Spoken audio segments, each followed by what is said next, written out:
environ 1 an et 2 mois. Je suis père de famille, j'ai 2 enfants, 2 beaux garçons. Donc, je suis parti Sherby en août 2016 avec la mission vraiment d'optimiser l'espace dans les villes, en fait. Je me suis rendu compte, j'ai visité un appartement, un 7,5 à Montréal, puis il y avait un garage double. Puis là, je me disais, OK, je n'ai pas nécessairement besoin du garage double, mais qu'est-ce que je pourrais faire avec pour faire plus d'argent, pour payer l'hypothèque?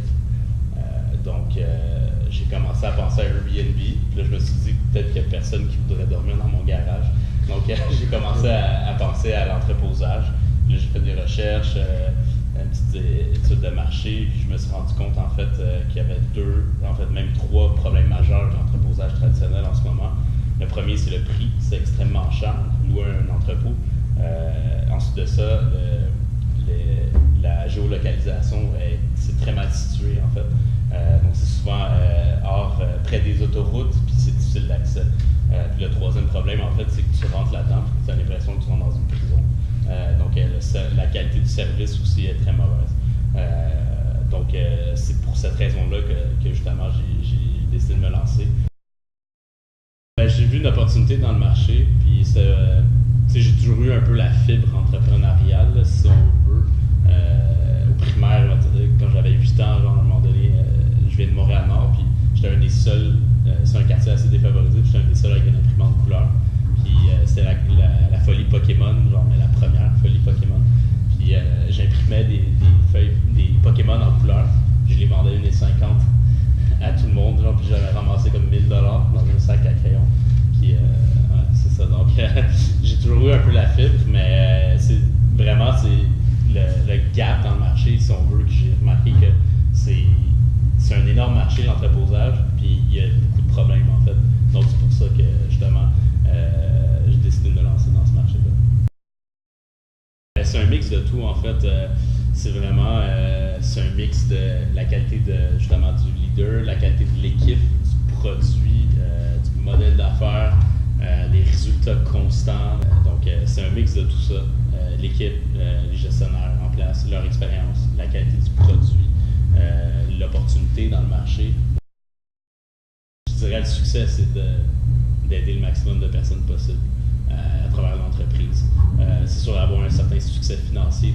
C'est en fait que toutes les parties impliquées dans l'entreprise, incluant nos clients, nos partenaires d'affaires et tout, gagnent de la valeur. Au final, je dirais. Puis, mettons, quelque chose qui serait un échec, en fait, moi, je mange l'échec, j'aime ça, parce que c'est comme ça que tu apprends, en fait. Puis c'est une des meilleures façons d'apprendre. Puis, une fois que tu es capable de faire une analyse de ton échec, puis d'apprendre de ça, justement, c'est la meilleure façon d'évoluer. Si tu avais peut-être un conseil à nous donner au niveau du choix de l'équipe, quelque chose de moins à prendre en compte ou à faire ou ne pas faire? Il y a un dicton en management qui dit hire slow, fire fast.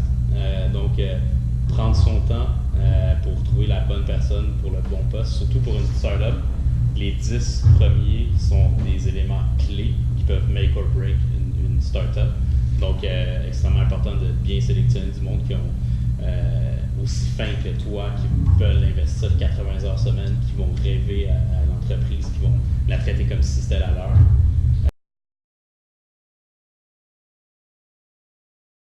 Qualité.